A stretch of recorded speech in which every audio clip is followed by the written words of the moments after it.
दोस्तों, यदि आप आरसीएम की सप्लाई ले रहे हैं, यानी ऐसी सप्लाई जिसपे के रिसिपिएंट को ही रिवर्स चार्ज मैकेनिज्म के अंतर्गत जीएसटी पे करना है, तो उस केस में आपको जीएसटी कितने दिन में पे करना है ये डिपेंड करेगा कि आप किस व्यक्ति से सप्लाई ले रहे हैं। रजिस्टर्ड व्यक्ति से ले रहे हैं या अनरजिस्टर्ड व्यक्ति से।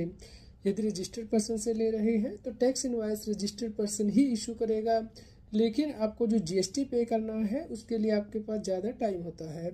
यदि आप अनरजिस्टर्ड पर्सन से ले रहे हैं तो उस केस में सेल्फ इनवॉइस आपको ही बनाना है, लेकिन इस केस में आपके पास कम टाइम होता है जीएसटी को पे करने के लिए। चलिए इसे डिस्कस करते हैं।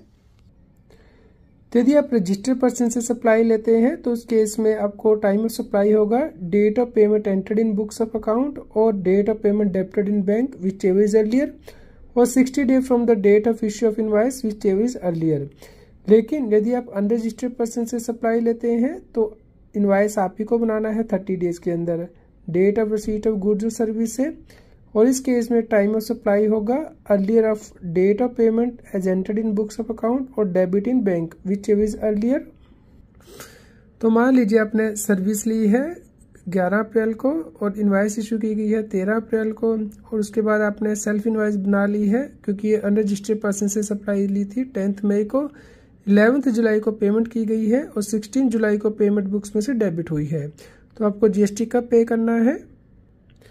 इस केस में टाइम ऑफ सप्लाई होगा date of payment as recorded in books 11 July, date of when payment get debited is 16 July whichever is earlier 11 July, और date of issue of invoice by recipient within 30 days 10 May. तो इस case में 10 मई जो है time of supply माना जाएगा। इस प्रकार आपको 20 जून तक आरसीएम में जीएसटी की लायबिलिटी पे करनी है। तो दोस्तों, इस पे डिटेल वीडियो आप CS Satbir Singh YouTube channel पे देख सकते हैं।